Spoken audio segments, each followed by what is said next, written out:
Hi, నేను మీ doctor Ashok Kumar Manchina, co-founder and managing director of Elident hospitals. మనకు స్కెలిటల్ ఇంబ్యాలెన్సెస్ అంటే జా వెనకకు ఉండడము, లేదంటే మ్యాగ్జిల్లా నేరోగా ఉండడము, లేదంటే జా ముందలకు ఉండడము. స్కెలిటల్ ఇంబ్యాలెన్సెస్ అనేటివి చిన్నప్పుడే ట్రీట్మెంట్ చేయించుకోకపోతే పెద్దగా అయిన తర్వాత 22 ఏళ్ల వయసులో వాటి వల్ల సివియర్ మాలక్లూజన్ ఏర్పడి సరిగ్గా నమల రాకపోవడము, గాలి పీల్చుకోవడం ఇబ్బంది కావడము, ఆ తర్వాత మింగడము, ఇలాంటి చాలా ఇబ్బందులు అనేటివి జరుగుతూ ఉంటాయి అన్నట్టు.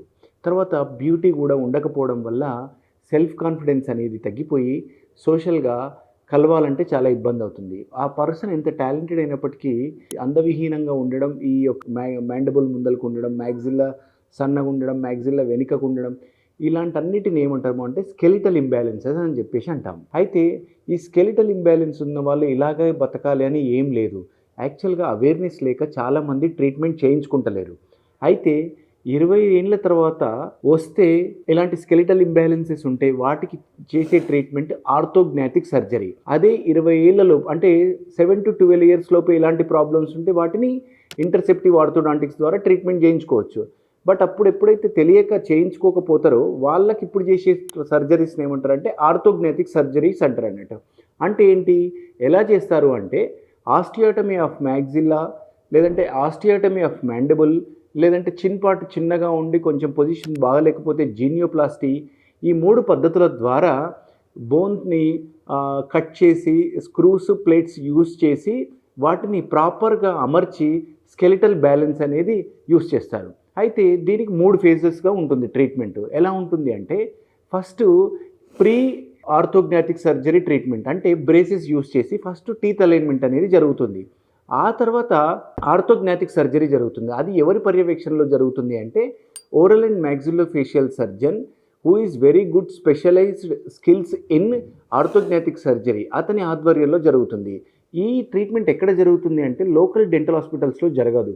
దీనికి ట్రీట్మెంట్ అయిన తర్వాత ప్లేట్స్ స్క్రూస్ యూస్ చేసి ఈ ట్రీట్మెంట్ అనేది చేస్తారు. అప్పుడు మ్యాగ్జిల్లా కొంచెం కట్ చేసి ఫిక్స్ చేయడం, మ్యాండిబుల్ కొంచెం కట్ చేసి ఫిక్స్ చేయడం, ఎక్కడెక్కడైతే డిఫెక్ట్స్ ఉన్నాయో వాటన్నిటిని కూడా అడ్జస్ట్ చేసి ప్రాపర్ అక్లూజన్లో పెట్టి మనకు ట్రీట్మెంట్ అనేది జరుగుతుంది. దీనికి ఒక 2 days హాస్పిటల్లోనే ఉండాల్సి వస్తుంది. దీనికి పోస్ట్ ఆపరేటివ్ స్వెల్లింగ్ అనేది ఉంటుంది. ఒక 10 to 15 daysలో నార్మల్ అవుతారు. ఫస్ట్ 3 months మెత్తటి ఆహారం తీసుకోవాల్సి వస్తుంది. స్లోగా నార్మల్ ఫుడ్ అనేది తినవచ్చు. ట్రీట్మెంట్ అయిపోయిన తర్వాత 3 to 4 months తర్వాత మళ్ళీ పోస్ట్ ఆర్థోగ్నాటిక్ సర్జరీ ట్రీట్మెంట్ ఉంటుంది.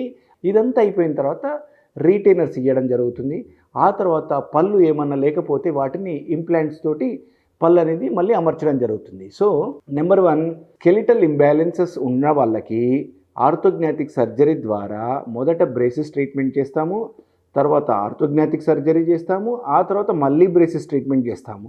ఒకవేళ పళ్ళు ఏమైనా లేకుండా పళ్ళు ఏమైనా షేప్ అవుట్ ఉంటే వాటి క్రౌన్స్ ఇవ్వడము, రూట్ కెనాల్స్ చేసి క్యాప్స్ వేయడము, లేదంటే డెంటల్ ఇంప్లాంట్స్ వేసి టీత్ పెట్టడం అనేది జరుగుతుంది. ఈ ప్రొసీజర్ ద్వారా మనము ఆర్థోగ్నాటిక్ సర్జరీ చేయించుకున్నట్లయితే ప్రాపర్ స్కెలిటల్ బ్యాలెన్స్ అనేది జరిగి స్పీచ్ అనేది ఉచ్చారణ అనేది చాలా అద్భుతంగా జరుగుతుంది. ఆ తర్వాత మజిల్ పెయిన్స్, టీఎంజే ప్రాబ్లమ్స్ అలాంటివి ఏం జరగవు. చేయించుకోకపోతే మజిల్ పెయిను, టీఎంజే పెయిను, తినరాకపోవడము, మింగలేకపోవడము, గాలి పీల్చుకోవడం కష్టము, తర్వాత అందంగా లేకపోవడము, సెల్ఫ్ రెస్పెక్ట్ తగ్గడము, ఇలాంటివన్నీ కూడా జరుగుతాయి.